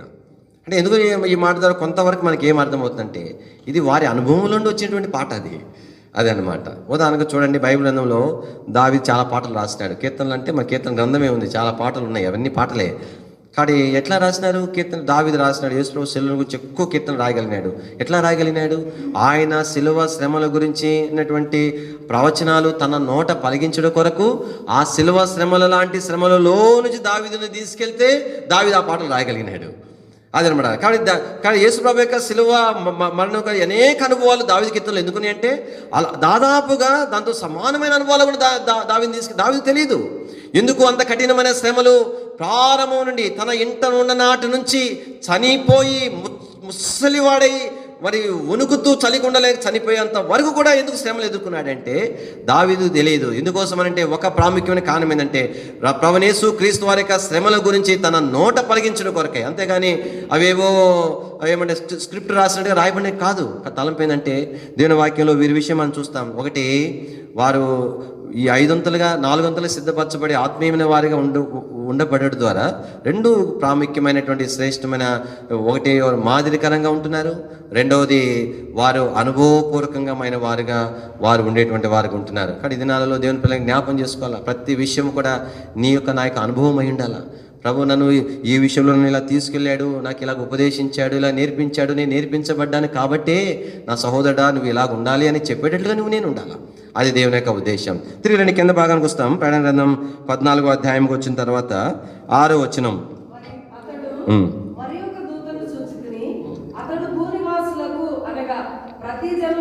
కాబట్టి ఇక్కడ మరి యొక్క దూతను తను చూచినాడు. ఇక్కడ ఈ మరి యొక్క దూత అంటే ఇతను మొదటి దూతే.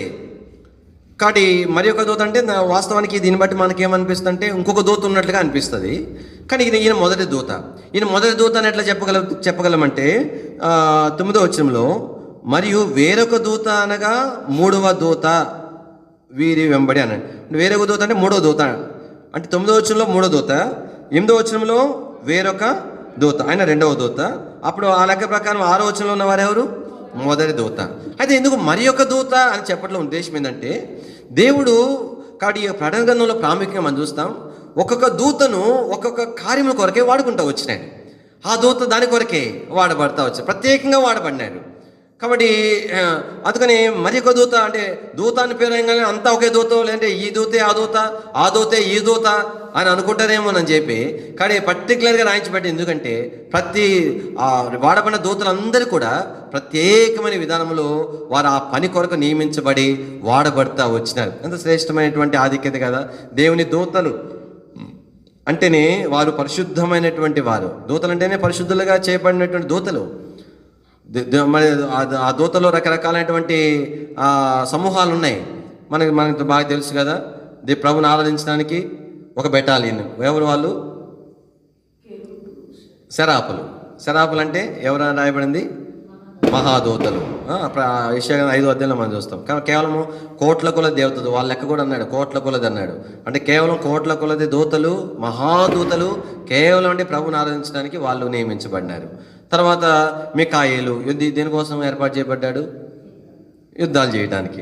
అంటే మికాయలు ఒక్కడే కాదు, మికాయలు హెల్పర్గా ఉండడానికి, మరి ఆయన సైనిక అధికారం అనుకుంటే సైనికులు ఉండడానికి కొంతమంది దూతలు, అదంతా సపరేట్ బెటాలియన్. అట్లానే మరి గాబ్రియేలు దూత దేనికోసము? వర్తమానము తీసుకెళ్ళడానికి. గాబ్రియేలే కాదు, గాబ్రియేలు అంటే ఆయన ఒక ఆఫీసరు, ఆయన కింద మళ్ళా దూతలు ఉంటారనమాట. కాబట్టి వాళ్ళంతా అవన్నీ ఫైల్స్ అన్నీ ఉంటే పాస్ చేసుకుంటూ ఉంటారు. పెద్ద ఆఫీస్ ఉంటుంది అని అనుకోవాలా, అది ఏర్పాటు చేస్తున్నారు కదా. కాబట్టి దూతలు అంటే వాస్తవానికి ఈ ప్రత్యేకంగా మనము బోరలూతానికి 6-7 దూతలను దేవుడు ఏర్పాటు చేస్తున్నాడు. వారు వేరు దూతలు. ఒక మొదటి బోరే, రెండో బోర ఉదయం ఎందుకు ఏర్పాటు అంటే తలంపైందంటే కాబట్టి వీళ్ళందరూ పరిశుద్ధులు అయినా కూడా అంటే ఏమంటారంటే కాంపిటీషన్ ఫుల్ టైట్గా ఉన్నా కూడా వీరు ఎలా చేయబడ్డారు చెప్పండి? ఎంతో ప్రత్యేకమైన వారుగా వారు ఎంచబడ్డారు. ప్రత్యేకమైన వారుగా వారు దేవుని యొక్క దృష్టిలో పడినారు. ఊరకనే దేవుడు మరి ఏమంటారంటే ఒక ఆషామాషిగా దేవుడు ఏర్పాటు చేయలే. వారు ప్రత్యేకమే. మరి వాస్తవానికి అందరూ పరిశుద్ధులే అయినా వారిలోనే వీరు ప్రత్యేకత కనబరిచినారంటే ఎంత ప్రత్యేకత చెప్పండి. ఉదాహరణకు మనకు జ్ఞాపం చేసుకుంటా వచ్చినప్పుడు లూసిఫరు, సాతాను గురించి ఏం రాయబడింది? సాతానుకు దేవుడు ఎలాంటి స్థానం ఇచ్చినాడు? దేవుని తర్వాత కొంచెం తక్కువ స్థానంలో తనను మరి పర్వతం మీద తనను ఉంచినాడు. కాబట్టి అక్కడ ఉంటే రాళ్ళన్నీ మండుతూ ఉంటాయి. ఈయన దూతే, మిగతా దూతలే. కానీ ఈ దూతలకు చాలా స్పెషాలిటీస్ ఉన్నాయి. ఈ లూసిఫర్ దూత రెక్కలకు స్పెషల్ మ్యూజిక్ ఉంటుంది. కాబట్టి అట్లా ఇప్పాడంటే చాలా, అంతే, ఇంకేమీ మ్యూజిక్ వేయాల్సిన అవసరం లేదు. ఇక్కడ కూడా మనం ఈ పై భాగంలో మనం చూడలేదు దాన్ని. 2వ వచనంలో 14వ అధ్యాయంలో చూసాము. అక్కడ ఈ ధ్వని వినిపించిందంట. మరియు విస్తారమైన జనముల ధ్వనితోనూ గొప్ప ఉరుము ధ్వనితోనూ. కాబట్టి విస్తారమైన జల శబ్దం అంటే ఈ యొక్క వాటర్ ఫాల్స్ ఎక్కడో ఉంటాయి. కొత్తగా వెళ్ళే వాళ్ళకి అంటే పక్కనే ఉండేదాన్ని అంటే ఆ సౌండ్ అంటే ఆ వాటర్ ఫాల్స్ యొక్క ప్రవాహాన్ని బట్టి అంత దూరం వినపడుతుంది. ఈ పక్కన కూడా ఎంతసేపు పోయినా రాదు అంటే అంత దూరం వినపడుతుంది. తర్వాత ఇంకోటి ఏం రాయబడింది? గొప్ప ఉరుము ధ్వని అని రాయబడింది. ఉరుము ధ్వని అంటే మనకు తెలిసి ఎంత భయంకరంగా ఉంటుంది. అందులో గొప్ప ఉరుము ధ్వని. అయితే ఆ స్వరం ఏం స్వరము అంటే ఆ శబ్దము వీణెలు వాయించుచున్న వైనికుల నాదము. పెద్ద మ్యూజిక్. సౌండ్ తగ్గిమంటే చెప్పడానికి కుదరదేమో. కనుక ఆ మ్యూజిక్ కూడా అంత ఏమంటారు వినసొంపుగా ఉండేటట్లుగానే ఉంది. అంత సౌండ్ ఉన్నా కూడా అవుట్పుట్ తర్వాత చెవులకి అంత బాగుండేటి ఉంది. ఆ తర్వాత ఆ తర్వాత రాయబడినటువంటిది ఏంటంటే ఒక కొత్త పాట అనేటువంటిది కూడా వారు పాడతారు. కానీ ఈ భాగం మనం దాటుకొని వచ్చినాం కాబట్టి, కానీ ఈ లూసిఫర్ విషయం మనం ఆలోచన చేస్తే, ఈ లూసిఫర్లో పాపము కనబడేంత వరకు కూడా ఎందుకు దేవుడు దూతలలో ఆ ప్రధాన దూతగా లూసిఫర్ని చేసినాడు అంటే ఊరక చేయలే. ఎలా ఉన్నాడంట తను, దయచేసి రండి యెహెజ్కేలు గ్రంథం 28వ అధ్యాయము, యెహెజ్కేలు గ్రంథము 28వ అధ్యాయం 15వ వచనం. నీవు నియమింపబడిన దినము మొదలుకొని పాపము నీ యందు కనబడు వరకు ప్రవర్తన విషయంలో నీవు యథార్థవంతుడుగా ఉన్నాడు. అందుకు నియమించినాడు. ఎంత నమ్మకస్తుడు, ఎంత యథార్థవంతుడు. అంటే దూతలంతా అంటే అపనమ్మకస్తులని కాదు, వాళ్ళంతా యథార్థంగా లేదు దొంగలని కాదు, అంటే వారిలోనే ఇంకా యథార్థవంతుడిగా ఉన్నాడు. అంటే ఎట్లుంటుంది అంటే క్లాస్లో అందరు డల్ వస్తున్నాడు అనుకోండి, మనోడు ఈజీగా క్లాస్ ఫస్ట్ వస్తాడు. అట్లా వాడిని తీసిపోయి మంచి క్లవర్స్ ఉన్న క్లాసులు వేసినారు అనుకోండి, వాడు లాస్ట్ వస్తాడు. కాబట్టి అంటే తలంపు ఏంటంటే చివరి దినాలలో జ్ఞాపకం పెట్టుకోవాలా, దేవుని ప్రజలంగా మన జీవితాల్లో.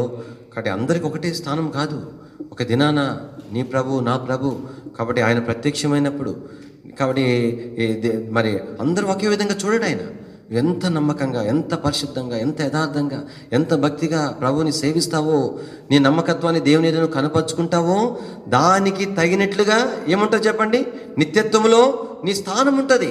నిత్యత్వంలో ఉండే స్థానం, నిత్యం ఉండేటువంటి స్థానం దేవుని వాక్యంలో. అందుకని పౌలు అని చెప్తా వచ్చినాడు, ఏమన్నాడు, సూర్యుని వెలుగు వేరు, చంద్రుని వెలుగు వేరు, నక్షత్రం లెక్క వెలుగు వేరు.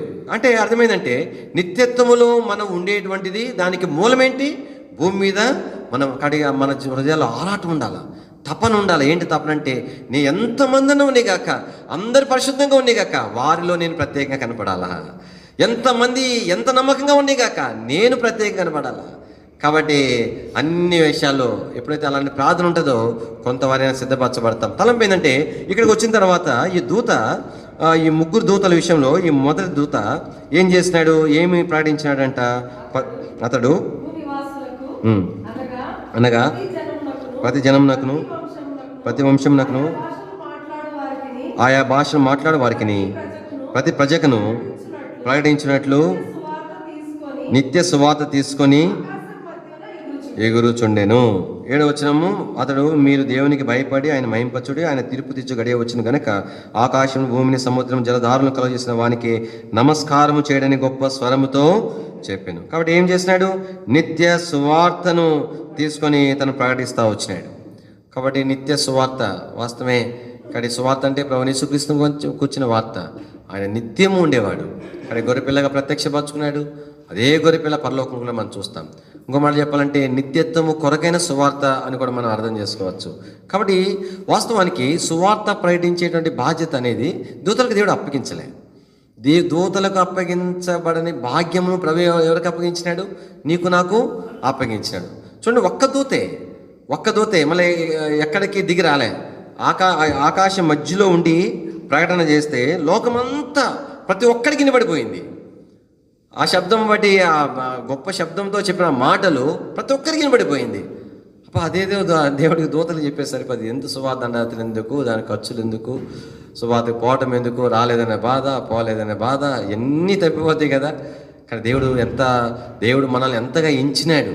ఒక దూతలు అంటున్నాను, దేవుడు ప్రభా ఎందుకు మాకు అప్పగించింది, మేము ప్రకటిస్తాం కదా అంటే, నో ఇది మీరు అప్పగించేది. ఇగో అరే వాళ్ళని నమ్మినావు ప్రభా, నమ్మి వాళ్ళకి చెప్పినావా అని అంటే అప్పుడు ప్రభు బహుశా ఏమంటాడు, మిమ్మల్ని అనుమానిస్తా కానీ నా బిడ్డలు వాళ్ళు, నా కుమారులు, నా రక్తం చేత కొనబడినవారు, నేను వాళ్ళని అనుమానించను అని అంటాడు ప్రభు. దూతల కంటే ఎక్కువ నమ్మకం మన మీద పెట్టుకున్నాడు ప్రభు. కానీ ఎంత శ్రేష్టమైన. కానీ తలంపు ఏంటంటే, ఇక్కడ అది దూత ఎందుకు ఈ మహాశ్రమల కాలంలో దూత ప్రకటించాల కారణం ఏంటంటే, కానీ అందరూ దేవుని మహిమపరచాలని చెప్తున్నాడు, తర్వాత దేవునికి భయపడాలని చెప్తున్నాడు, ఆయనకే నమస్కారం చేయాలని ఈ దూత చెప్తా ఉంటున్నాడు. అందుకని దీనికి సమాంతరమైన వచనము మనకు 15వ అధ్యాయంలో రాయబడి ఉంటుంది. చూడండి, 3వ వచనం, వారు ప్రభువా దేవా సర్వాధికారి, నీ క్రియలు ఘనమైనవి ఆశ్చర్యమైనవి, యుగంలోకి రాజా, నీ మార్గములు న్యాయములను సత్యములైనవి, ప్రభువా నీవు మాత్రం పవిత్రుడవు, నీకే నమస్కరించాలా, నిన్నే ఆరాధించాలా. ఎందుకంటే ఆయన వంటి పవిత్రుడు ఎవరు కూడా లేరు. ఆయన మాత్రమే పవిత్రుడు. పరిశుద్ధత విషయంలో ఆయన పోలిన వాడు లేడు. అదే కదా వాళ్ళు పాడినారు పాట, ఏమన్నారు? వేల్పులలో నీ వంటి వాడే ఎవడు, పరిశుద్ధతను బట్టి నీవు మహనీయుడు, నీ వంటి వాడు ఎవరు లేరు. అందుకని ఆయన మాత్రం ఆరాధించాలి. తర్వాత ఏం రాయబడింది? నీకు భయపడని వాడేవాడు, ఆయనకే భయపడాలా. తర్వాత ఏమన్నాడు? నీ నామమును. కాబట్టి మనం ఆయననే పూజించాలా, మనం ఆయనకే భయపడాలా.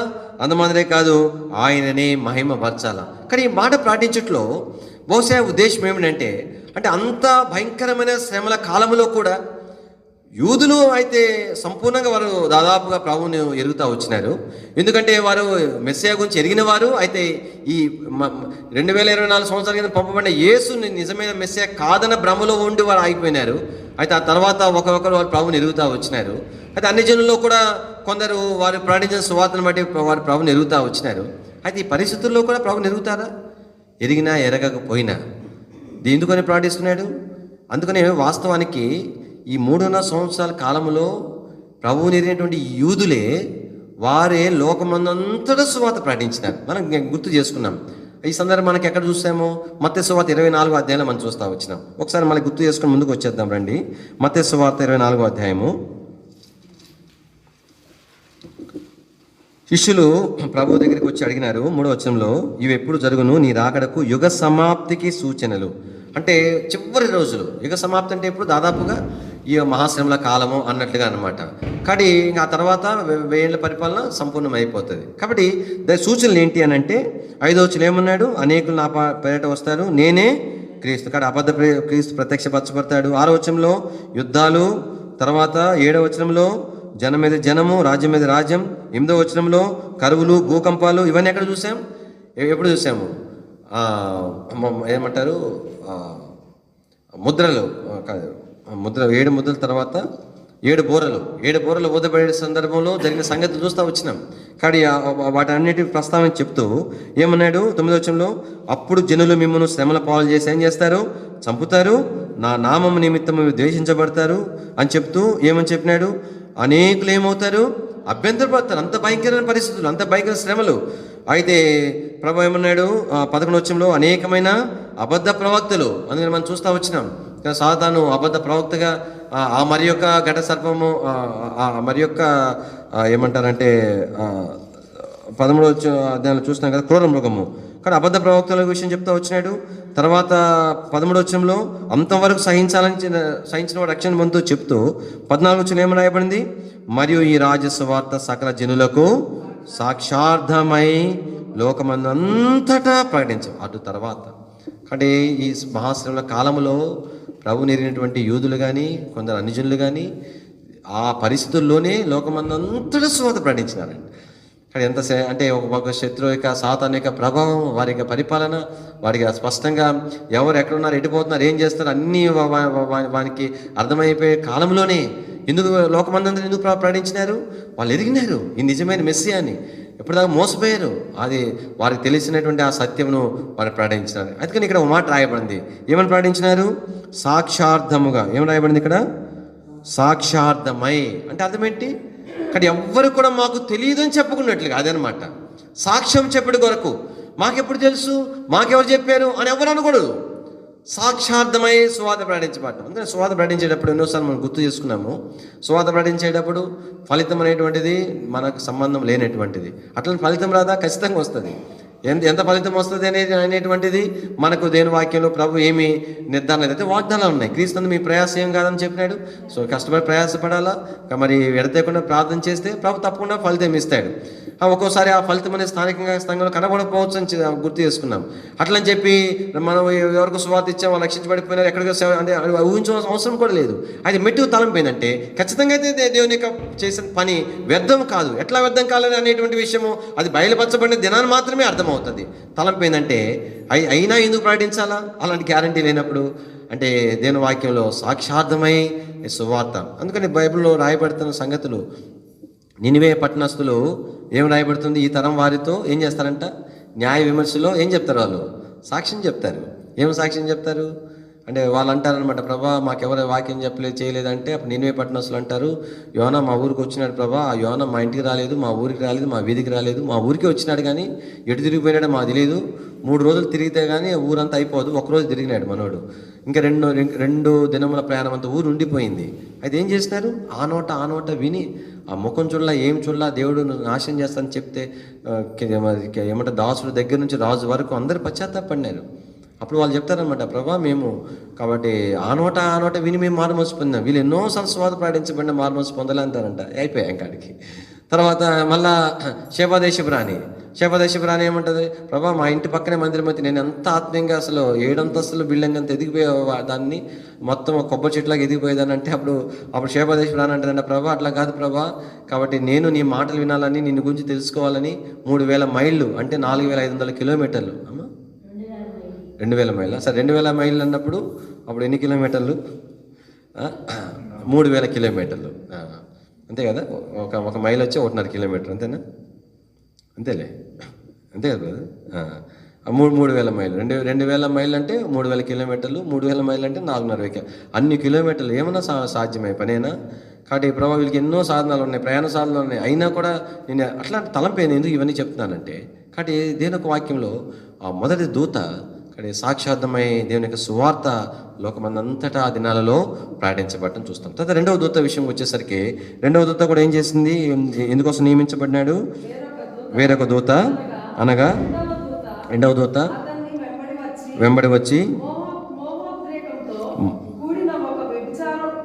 మోహోద్రేకంతో కూడిన తన వ్యభిచార మద్యమును సమస్త జనులకు త్రాగించిన, ఇది కూడా లోకమే, ఇది కూడా లోకమే.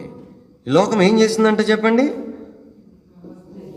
మోహోద్రేకం, మోహము అంటే అంటే సెక్సువల్ ఫీలింగ్స్ అన్నమాట. మోహోద్రేకం ఏంటి ఆ ఫీలింగ్స్, విగ్రహారాధన చేయనట్లుగా లోక సంబంధమైన దినవాక్యం ఏ రాయబడింది, వ్యభిచారులారా అన్నారు. ఎందుకన్నాడు వ్యభిచారులారని, అంటే వేరే స్థితితో వ్యభిచారం చేసినా కాదు, లోకముతో ఏం రాయబడింది, ఆ స్నేహము వైరమని మీరు ఎరుగురా. కాబట్టి ఈ శత్రువు ఎంతగా పనిచేస్తున్నాడు, ఈ బబులోన్ అంటే లోకమే. కానీ ఈ బబులోన్ ఏం చేస్తుందంట, మోహోద్రేకంతో కూడిన తన వ్యభిచార సంబంధమైన మద్యమును తాగించింది. మత్తులోకి వెళ్ళిపోయినారు. తను ఏం ఎదుగుతున్నాడో, దేనికోసం ప్రాణాలాడుతున్నాడో, ఏం చేస్తున్నాడో అర్థం కానట్టు అయిపోయింది, లోకంతో నింపబడిపోయిన పరిస్థితి. కాబట్టి దేవుని వాక్యంలో ఎవరిని నింపినాడు, సమస్త జనులు కూడా త్రాగించేసినాడు. కాబట్టి ఆ బబులోను కూలిపోయిన దాని గురించి ప్రార్థన చేయడం కొరకాయ ఈ రెండవ దూత నియమించబడతా వచ్చాడు. మూడవ దూత చూస్తూ వచ్చినప్పుడు మరియు వేరొక దూత మూడవ దూత వీరి వెంబడి వచ్చి గొప్ప స్వరంతో ఇలా చెప్పెను, ఆ క్రూర ముఖములకు కానీ దాని ప్రతిమకు కానీ ఎవడైనా నమస్కారం చేసి తన నొసటి ఏందేమి చేతి మీదనేమి ఆ ముద్ర వేయించుకొనిన ఎడల ఏమీ కలపబడకుండా దేవుని ఉగ్రత పాత్రలో పోయిపడిన దేవుని కోపమును మద్యమును వాడు త్రాగును.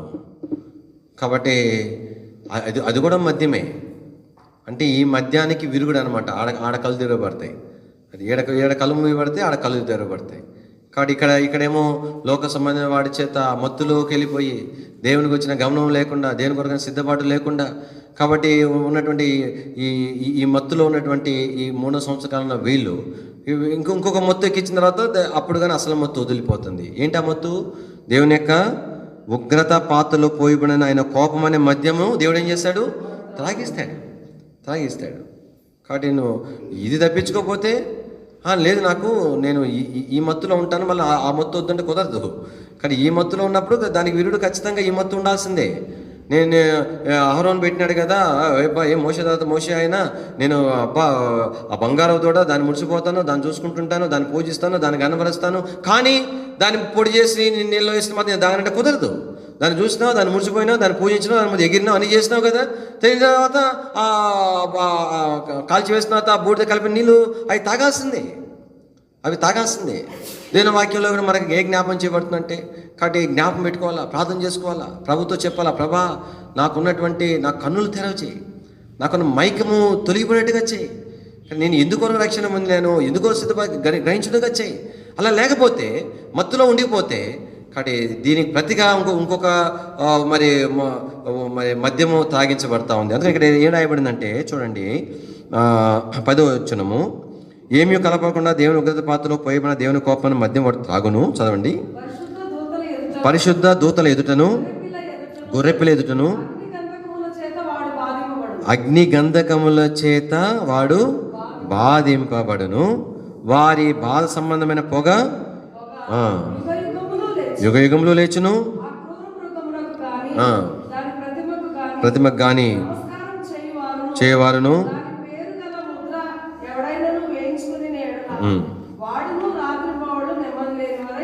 కాబట్టి ఎంత బాధ, ఎంత నెమ్మది లేనటువంటి స్థితి.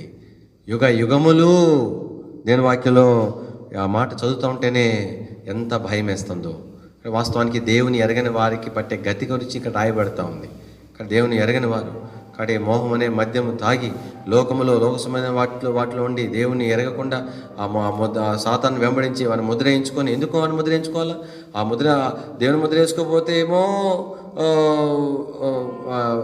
మరి ఈ శ్రమ ఉంది. అయితే సాతాన్ని ముద్ర వేయించుకోకపోతే మళ్ళీ మొత్తానికి మోసం ఉంది. ఏం క్రయ విక్రయాలు చేయడానికిలే మరి అది ఇంకెంత కష్టం కదా. కాబట్టి చివరికి వారి పరిస్థితి ఏమైపోయిందంటే కాబట్టి వారు మరి ఎవరి ఎదుట వారు మరి అగ్నిగంధంలో వేయబడుతున్నారంట. 10వ వచనంలో పరిశుద్ధ దూతల ఎదుటను గొర్రెపిల్ల ఎదుటను. కాబట్టి పరిశుద్ధ దూతల ఎదుట గొర్రెపిల్ల ఎదుట అగ్నిగంధకముల చేత బాధింపడు. అంటే అగ్నిగంధంలో బాధపడతారు కదా. అంటే అగ్నిగంధకములో ఉన్నటువంటి దేవుని ఎరగినటువంటి దేవుని ఉగ్రతకు గురైనటువంటి వీరు ఎవరి ఎదుట అగ్నిగంధకంలో ఉంటున్నారు? పరిశుద్ధమైన దూతల ఎదుట కనబడుతూ ఉన్నారు. దూతలు కనబడుతూ ఉన్నారు. ఇక్కడ ఈ అగ్నిగంధకములతో కాలుతూ ఉన్నప్పుడు ఆ దూతలు చూస్తూ ఉన్నప్పుడు ఈ మనిషికి అర్థమవుతా ఉంది. ఏం అర్థమవుతా ఉంది? అరే అదే నిజమైన జీవితమే, అది పరిశుద్ధత, దేవుడు కోరినటువంటిది, నిజమైన సంతోషకరమైన స్థితి అది కదా. అయ్యో నేను దాన్ని పోగొట్టుకున్నానే, వ్యర్థమైనటువంటి లోక సంబంధమైన మత్తులో మునిగిపోయి శ్రేష్టమైన దాన్ని పోగొట్టుకున్నానే, కడుపు మండిపోతా ఉంది. అగ్ని గంధకములతో కలిగే బాధ కంటే తన కన్నులు ఎదుగుతున్న పరిశుద్ధ దూతలు చూస్తూ వచ్చినప్పుడు నేను అలాగా ఎందుకు ఉండలేకపోయినాను? నేను అలాగ ఉండుట కొరకే కదా ఆ గొర్రెపిల్లైన యేసు ప్రభువు ఈ లోకానికి వధించబడినాడు. అయినా నేను సద్వినియోగం చేసుకోలేకపోయినానే. పరిశుద్ధత ఎంత సంతోషకరమైనది, ఎంత దైవికమైనది, దాని విలువ ఎరగలేకపోయినానే. ఒకవైపు బాధ, మరోవైపు ఏం కనబడతా ఉంది? పరిశుద్ధ దూతలు. ఇంకోవైపు గొర్రెపిల్ల కనబడతా ఉంది. కానీ ఎందుకు గొర్రెపిల్ల కనబడతా ఉంది? ఎందుకని అగ్నిగంధంలో ఉండే వారి గొర్రెపిల్లకి ఎందుకు కనబడాలా?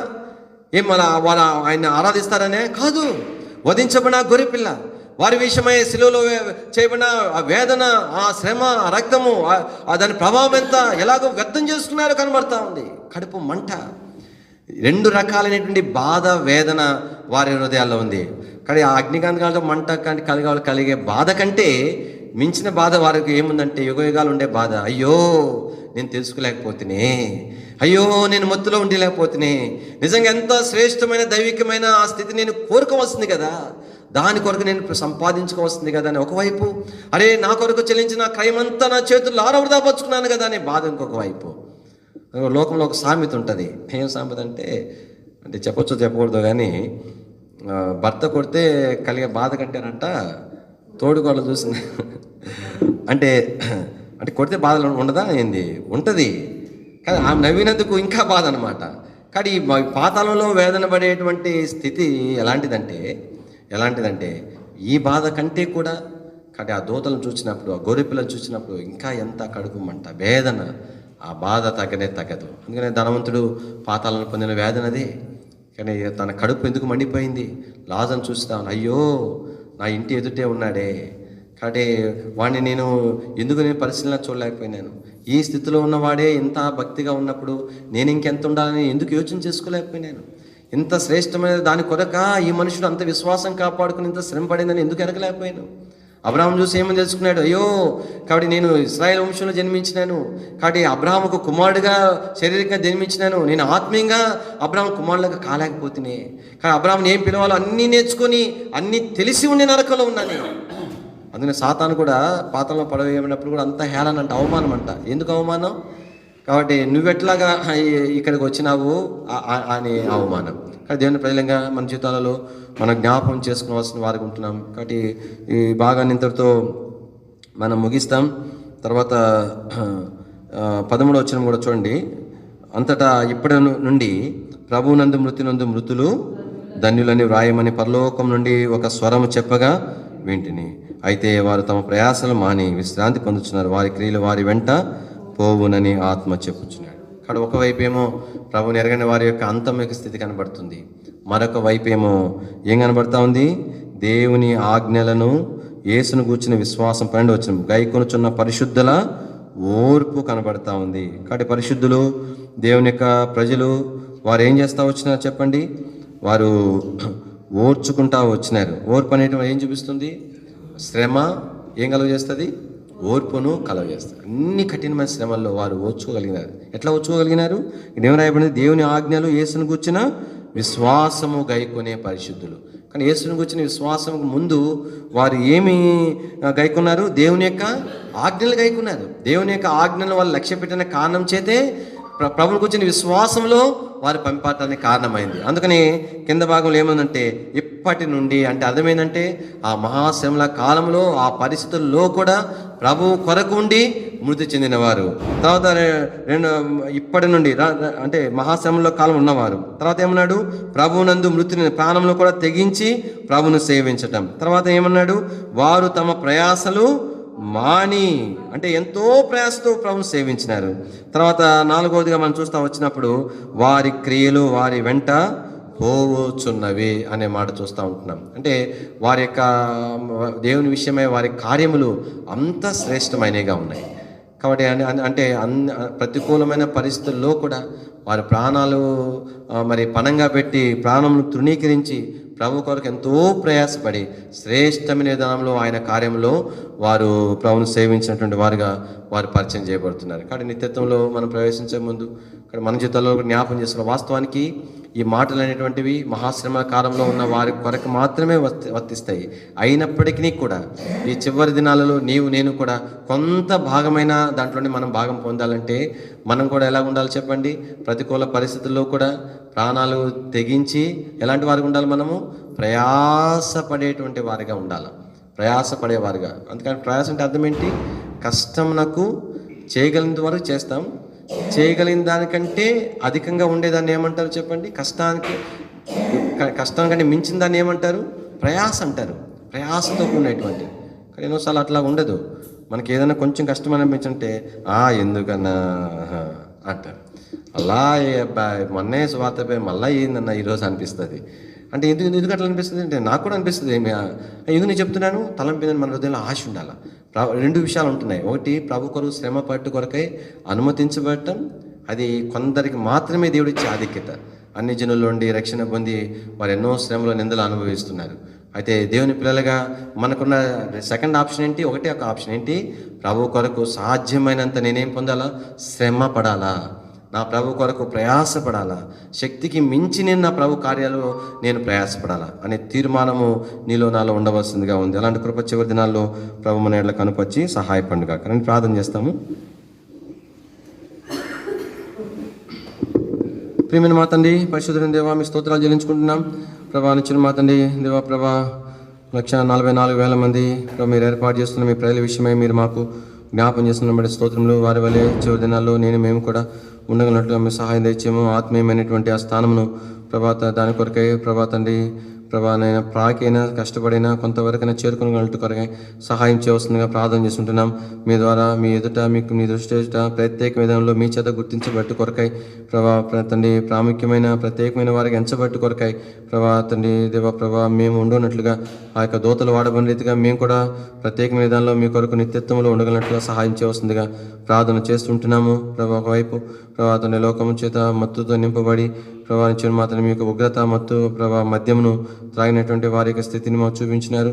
మరొక మీకు ప్రయాసపడిన వారిని చూపించినారు. ప్రభా నిచ్చిన మా తండ్రి, మా యొక్క దృష్టి, మా యొక్క మొగ్గు ప్రభా మీకు మేము సేవించడం కొరకు, మీ కొరకు పరిశుద్ధంగా మమ్మల్ని కాపాడుకుంటూ విషయమై మేము మనసు కలిగినట్టుగా మీరు జ్ఞాపం చేసుకోవాల్సిందిగా ప్రార్థన చేస్తుంటున్నాం. తగిన సలపించుకుంటూ కృపను కోరుకుంటూ మహిమాగంత ప్రభావం మీకు ఆరోపిస్తూ యేసు ప్రభు వారి యొక్క శ్రేష్ఠ నామంలో స్తుతించి ప్రార్థించి మహింపరిచి అడిగి వేడుకుంటున్నాం తండ్రి. ఆమేన్. తండ్రి దేవుని యొక్క ప్రేమయు, ప్రభువైన యేసుక్రీస్తు వారి యొక్క కృపయు, పరిశుద్ధాత్మ దేవుని యొక్క అన్యోన్య సహవాసం ఇప్పుడు ఎల్లప్పుడూ సదాకాలం మనకు తోడేయుండును గాక. ఆమేన్. సత్యము మహిమాతో నిండి మహిమా నివాసించు మహిమా రాజ్యము మహిమాతో నిండి ఉండును. మన ప్రభువే దీపమయుండును, తన వెలుగు ప్రచురమగును. మన ప్రభువే దీపమయుండును, తన వెలుగు ప్రచురమగును. గములు మనమంతా ప్రభు యేసుతో నుండెదము. యుగ యుగములు మనమంతా ప్రభు యేసుతో నుండెదము. మనమేసుని వారలము, తన వారిగానే ఉందుము. మనమేసుని వారలము, తన వారిగానే ఉందుము. మనలను రక్షించెను, తనకే స్తుతి పాడెదము. మనలను రక్షించెను,